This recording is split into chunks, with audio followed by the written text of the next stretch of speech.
been a rough week for poor Katie Gallagher, because I think we've shown it up on the screen there. She also got a disinformation note on her post. This is what's called a community notes on Twitter, people correcting an assertion she was making. And I'm interested in how that works with this government that seems to be telling us disinformation is a threat to democracy, and that's why we need this disinformation bill that's going to apply to everybody. Where is that particular bill, and how do you think the upper house is going to handle that? Are we going to be saddled with that?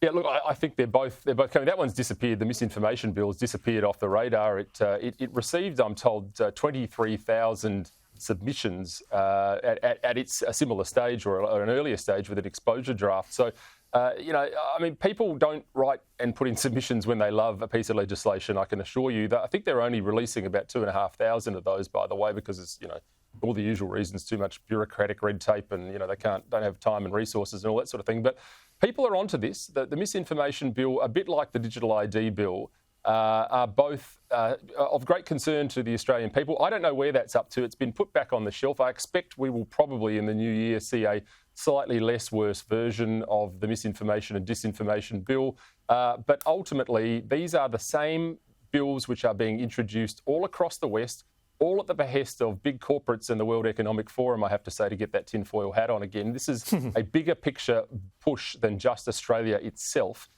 We are being caught in a snare trap with these pieces of legislation. Pretty soon there won't be any avenues for free speech, and if those of us who wish to speak it, then we will find our social standing dropping like a proverbial stone. Alex Antic, always great to have you here. Senator for South Australia, you do a great job there in Parliament in protecting our liberties and freedoms. We need the Liberal Party to come out and say that they will oppose this thing. I'm saying that Dutton will be the next Prime Minister. We need to keep our freedoms and safeties. That's the common sense approach that everyday Australians want.